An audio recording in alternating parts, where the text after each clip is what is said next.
Founder Space, Startup Supercharged. I'm Captain Hawk, CEO of Founder Space, the leading global startup accelerator. I'm also author of the award-winning books, Make Elephants Fly, Surviving a Startup, and The Five Forces. Today, I have a very special guest, Art Bell. He's the guy who started Comedy Central. Art, welcome to the show, and tell us a little about your background. I was born in New Jersey, on the Jersey Shore. Bruce Springsteen was a local bar band, so it was really a great place to grow up. We went to the beach all the time. When I was growing up, I had a fascination with comedy, and that started pretty early for me. I was probably 8 years old when I first saw Alan King and Richard Pryor, mostly on the Ed Sullivan Show. That was what I was allowed to watch because it was on at 8 o'clock and I was young. But my fascination with comedy lasted through high school, where I started a satirical newspaper called The Tongue, which got me into a lot of trouble, as you can imagine. And also in college, I did some sketch comedy, did some comedy writing, and hung out with some guys who eventually ended up in Hollywood being comedy writers. So that was really my background in terms of what brought me to Comedy Central in the first place. I guess the other thing that's interesting to know about my background is that in college, I was an economics major, and my first job out of college was as an economist. I spent 3 years as an economist, and I thought it was great fun. People always say, oh my gosh, you're in the television business. What the heck would you want to be an economist for? Well, I thought I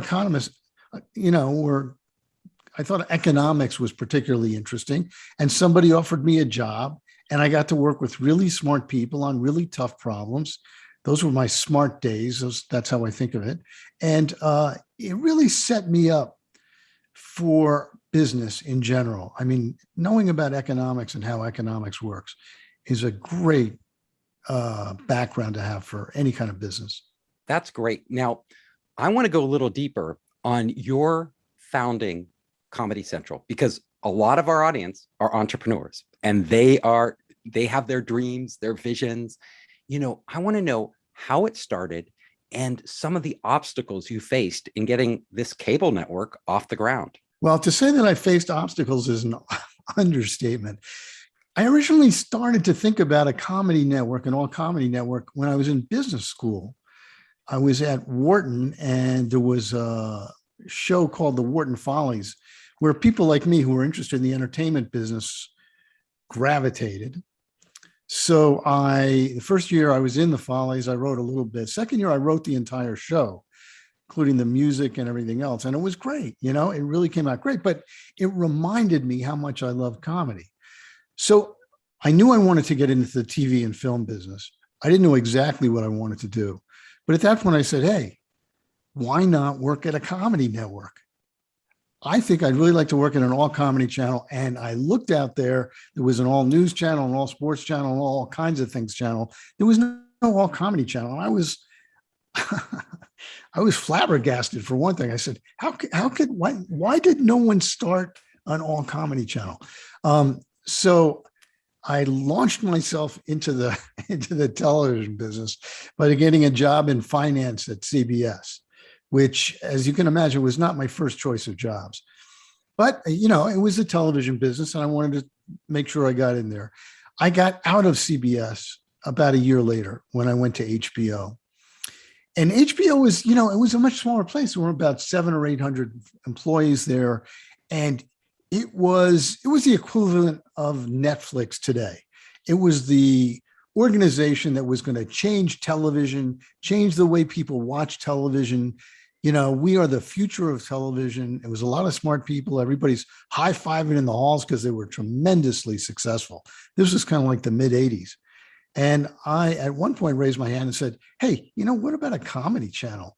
And everybody said, nah, yeah, they don't want to do that, and it was kind of a casual thing, right? And at that time, you won't believe this, I was hired at HBO to do econometric forecasting.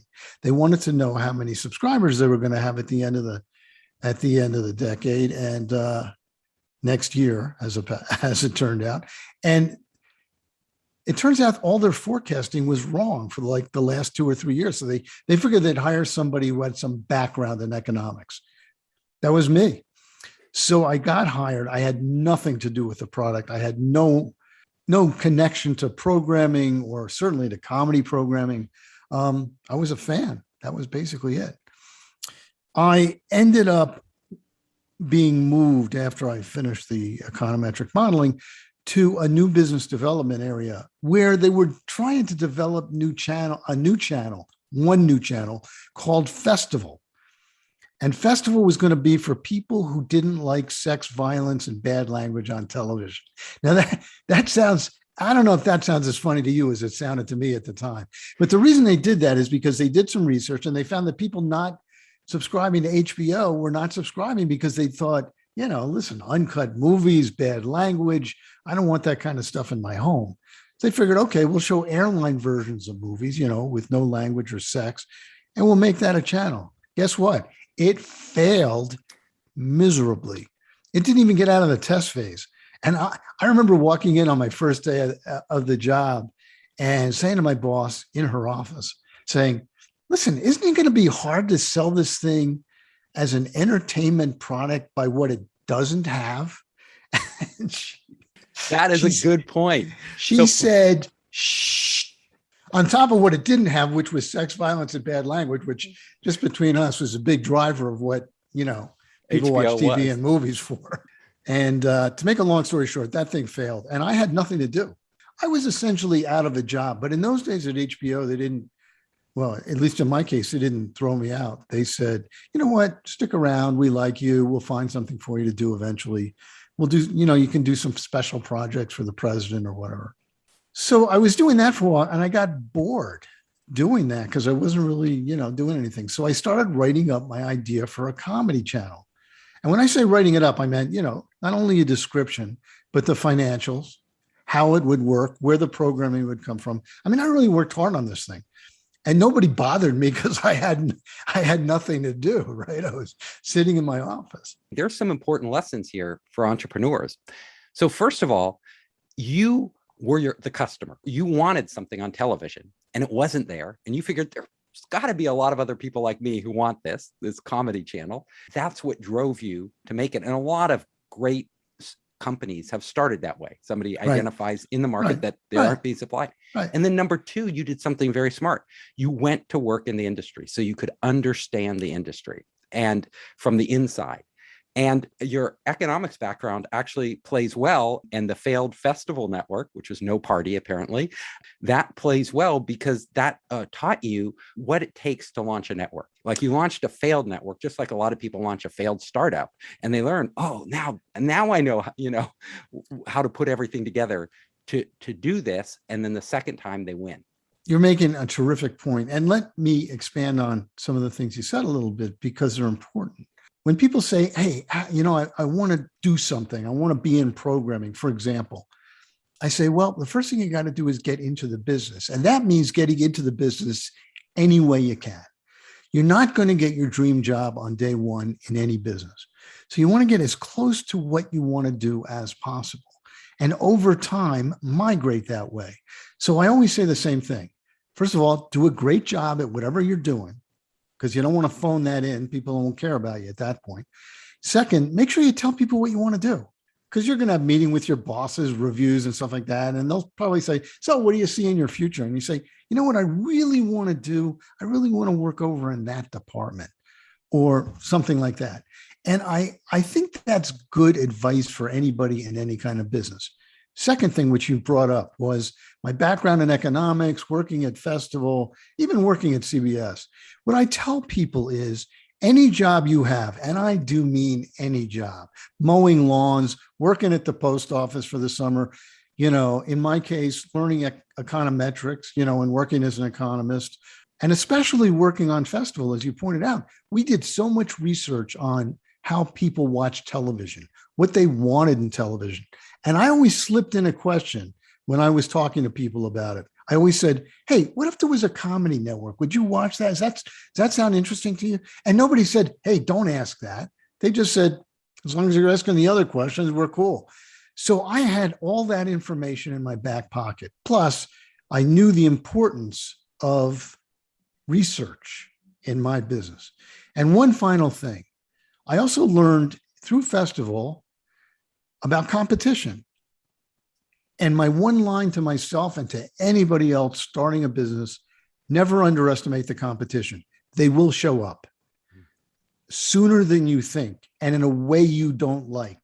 And you are going to have to deal with it. Festival was just like a mini version of that because we started talking about Festival as, hey, no sex, violence, and bad language. That's a family channel. Guess who showed up? Disney, which had just started a children's channel. And they said, hey, we can turn this into a family channel. We'll just show some movies at night. Puff, we're a family channel. Boom, we were out of business.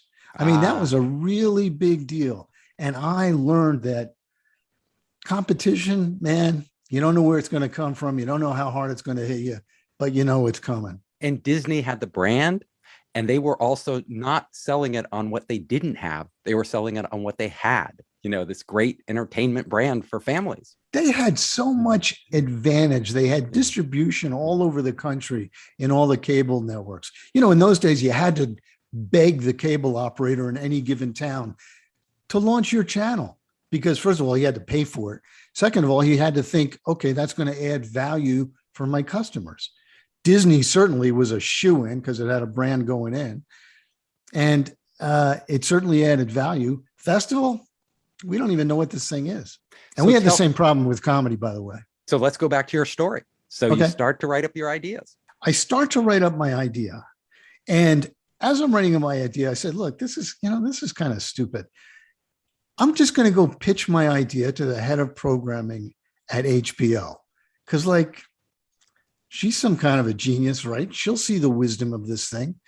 So her name was Bridget, and I made an appointment with her. Now, again, I'm in a company that's small enough, that she didn't say, no, you can't come have an appointment with me. She said, okay, sure. You want to come talk to me for 10 minutes? I'm here.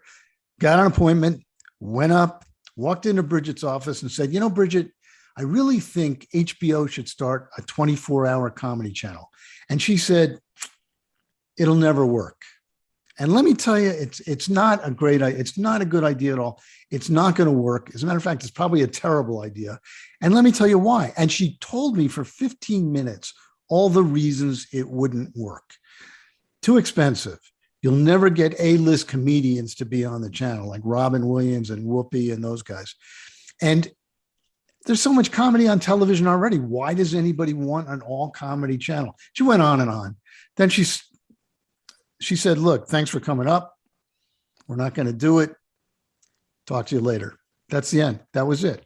So I walked out of there and, basically having a truckload of ice cold water thrown on my idea and me. She ended with, you don't know much about television or comedy. So that was really nice.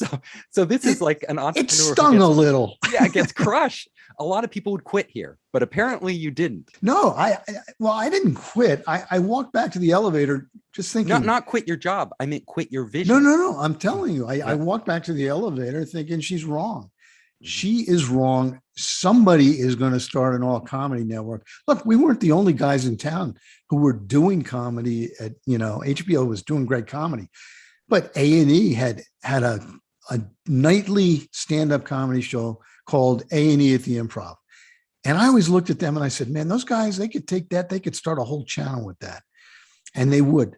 And I said, somebody's going to start a comedy network. I don't understand why it's not going to be us. So here's what I'm going to do. I'm going to finish writing up my plan. I'm going to staple it to my resume. I am going to send it to all the media companies in town and in LA. And, maybe Paramount will think, hey, that's a good idea. Let's try that. Or maybe NBC or something, right? People always say, really, we're going to just leave HBO, but I was young, right? And it wasn't so much ambitious, but I wanted to do interesting things. And at that very moment, I wasn't doing anything interesting. And so. As I'm writing this thing up, my boss's boss, who I'm no longer really working for, walks past my office and he says, "Hey, Art, how you doing? What are you doing?" And I said, "Oh, I'm writing up this idea I have for this all comedy network." And he says, "Really? Sounds cool. Let me see what you got."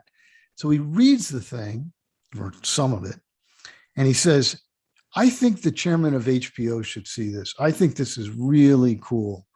And I think this is important." And I said, "Wow, that's great. You think we can get in to see him?" He says, "Yeah, he's a friend of mine. It's no problem." He said, "Let's go." And I said, "Right now?" And he said, "Right now. We're going to the chairman's office." So the chairman was Michael Fuchs. We walked into his office. I had no presentation. I had not thought about how I would pitch it to the chairman of HBO. I was basically completely unprepared. I was introduced as, "Here's Art. You know, he has a great idea for a channel. He wants to talk to you about it." So Michael Fuchs sits down and says, "Okay, Art, what do you got?" I pitched my heart out. I did. I just did the best I could. And I think this was another lesson that I learned. I think what got me through that was my passion for the project and also my vision. And when I talk about vision, I know that everybody says, "Oh, passion, vision," totally overused terms. Yeah, everybody starts a business, they have passion. Everybody starts a business, they have vision. But let me tell you something. You have to be very specific, especially in your vision. And what I said to Michael was, if this thing works, in 10 years, we will be the center of the comedy universe. Okay. That's vision. What's it going to do in 10 years? And how is it going to change the world? And that was what I talked about. This thing will change the world. That's what people want to hear about your product, whatever it is, or your business, that you're going to do something that's going to change the world. And not only that, but you are so passionate about it that you're willing to, I won't go as far as die for it, but you're willing to fail. You're willing to put everything on the line. At this point, it was my reputation, which wasn't really putting much on the line at the time, but my reputation and a job and, my future in the industry. But it was something I thought about. It was something I thought about. If this thing gets going and it's not successful, it's going to reflect on me. Anyway, to make a long story short, Michael said, "You know what? I like this idea. Here's what you're going to do some research, put together a demo tape, and I'm going to team you up with the head of HBO Comedy." His name was Stu Smiley. "You guys put together a demo tape, figure out what this thing really looks like. And then in a couple of months, you're going to give me and the entire executive team a presentation on what this whole thing would be." So I said, "Great." And I walked out of there thinking, wow. And then I thought, oh my God, the dog just caught the car. I didn't know what was going to happen. I didn't know anything about comedy, which I will point out, interestingly, when I met Stu Smiley, the first thing he said to me was, "What do you know about comedy?" Yeah, you'd never done stand-up. You hadn't worked in a comedy club. I'd done sketch comedy in college. Okay. I liked comedy. I was a fan, basically.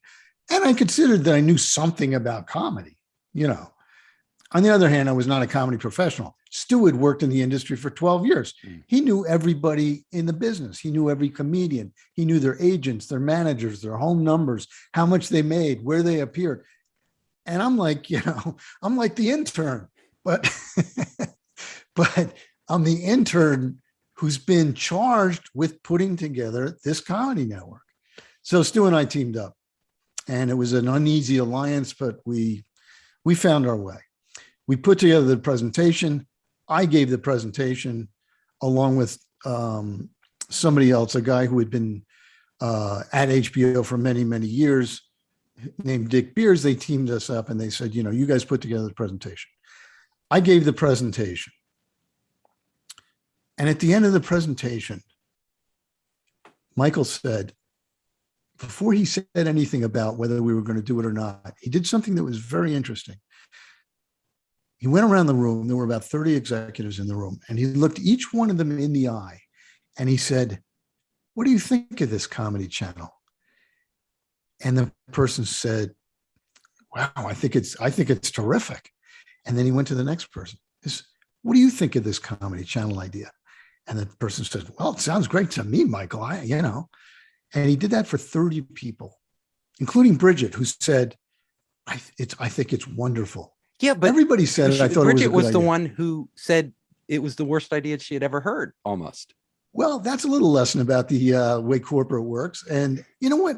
People say, well, you hold Bridget against that. I mean, she said she didn't like it. Then she said she did. Look, let's go with the most charitable, with the nicest, with the most charitable. That's the word. Most charitable way to look at this. I changed her mind in the presentation. She just, she didn't really give me a chance to explain it. So I changed her mind. The not so nice explanation is she was sitting in a room of 30 people. Michael was going around the room. Everybody was saying it sounds great. If she said it didn't sound great, she would have had some explaining to do right there. And she probably didn't have a whole lot of reasons. I didn't think about why Michael was doing it then, but I thought about it subsequently. And you know what I came up with? He wasn't going to let this go without having each one of his executives commit to it on the record in front of everybody else that they were supportive, because he knew that he was going to need their help. And the last thing he wanted was a naysayer. He didn't want somebody to come around in 3 months to say, hey, this thing's not working. I knew it wouldn't work, because he got everybody to say, sounds great. So it became everybody's problem and everybody's project to make sure this thing succeeded. That was a brilliant move on his part. I thought that was a leadership move. And you know what they do at venture firms in Silicon Valley? Most of the venture firms operate the same way. When they fund a startup, somebody will champion the startup, one of the venture partners, but they won't fund it unless everybody agrees it's a good idea. And they do that not just because they need everybody's agreement, but because they don't want somebody saying, I told you so. I told you that was a bad idea. You wasted our money, because that creates a negative environment. That's exactly it. So we went on to launch the Comedy Channel, and I could say the rest is history, but I just do want to point out, and we eventually changed our name to Comedy Central. What happened is we immediately, as soon as we announced that we were going to do a comedy channel, we got hit with competition. MTV Networks, who was obviously doing Nickelodeon and MTV and knew how to do cable networks, the day after we announced, they put out a press release saying, oh yeah, we're going to launch a comedy network too. And we're going to call it the Comedy Network. Now, we'd been working on it for 6 months. They were probably working on it for 24 hours. That's crazy. As they figured out what to put in the press release, right? My cousin was one of the founders of MTV Network, so he's probably involved in that. Yeah, Mark Rosenthal. Right? Do you know Mark? I know Mark. Sure, I know Mark because I worked with him. Ultimately, we worked together at Comedy Central. Okay. Anyway, that's funny. Anyway, so suddenly we had competition to deal with. We launched. 6 months later, they launched. In the first 6 months after we launched, we were a tremendous failure. Just everybody piled on. This thing isn't funny. Michael Fuchs made a huge mistake.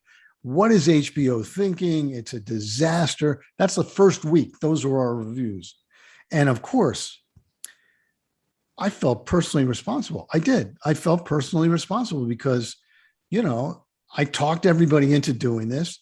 It was my plan that was being executed. Of course, there were 400 people working on it at this point. So that's why I always say I started it. I didn't found it, but I started the whole thing. And I didn't want it to fail. So I would come to work every day saying, okay, what's going right that we can do more of? And what's going not right, badly, that we should do less of? And that's how I got myself through that first 6 months. You were constantly changing the programming to get it right, to fine tune it. That's the beauty of a channel and of a series. The only things you can't change are films. You launch a film on Friday, the thing shows up. By Monday, if you got a hit or a flop. That sounds like a tough way to go. But television series evolve. Television channels certainly evolve, and we've all lived long enough to see that happen with basically every television channel on the air. If you think about it, a television channel is just a service you're offering, and you can change the service, the content of the service. So it's the same of all the startups we work with in Silicon Valley, especially software startups. They're constantly iterating and trying to figure out, where that product market fit is, what will make this take off. So you are going through that process. It's true. But you know what I'm always surprised at when I see someone, they call it pivoting. It's not a term I love, but in the rare cases when someone sets out to build cars and then they say, you know what, this isn't working, but I do know how to make margarine. So let's try to make margarine with the existing staff. And I always scratch my head a little bit. Okay, so then what it becomes about is just making money, making a successful organization, which, listen, nothing wrong with that. But in the entertainment industry, especially, you're working with people with egos and there's a lot of passion involved. And, it's about entertainment.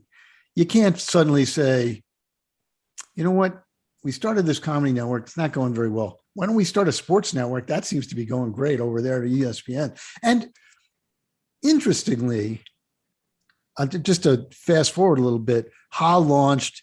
Ha was on the air for 6 months.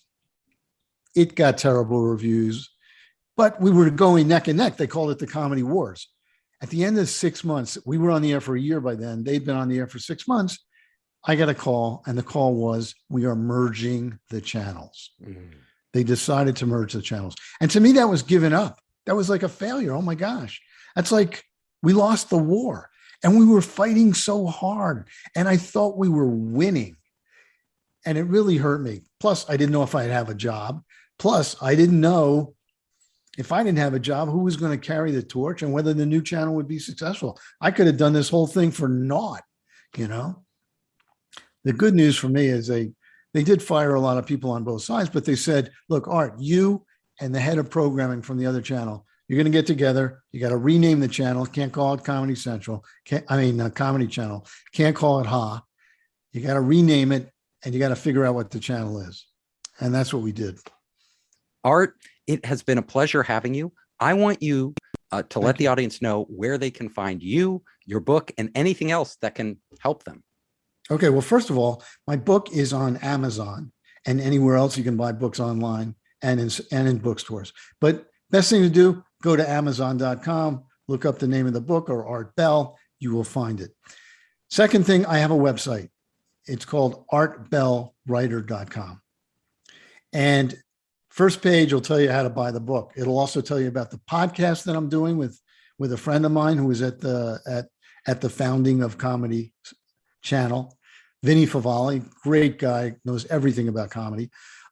It'll also tell you about, it's not on there yet, but I narrated the book for an audiobook. It's coming out in a couple of weeks. And I did that because so many people said to me, man, you should tell this story. You should narrate this story.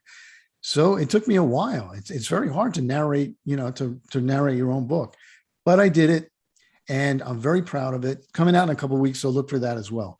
On my website, there's also other writing that I do. I'm currently working on some fiction. There's short stories, and it's just a fun place to hang out. So I encourage you to do that. And check out my podcast, where it's also called Constant Comedy, and you'll find it wherever podcasts are found. I hope you enjoyed the show. If you liked it, hit the subscribe button and share it with your friends. You can help us create more great content by subscribing and sharing. Also, if you want to access our online startup program, our investor network, and our entrepreneur resources, just come to founderspace.com.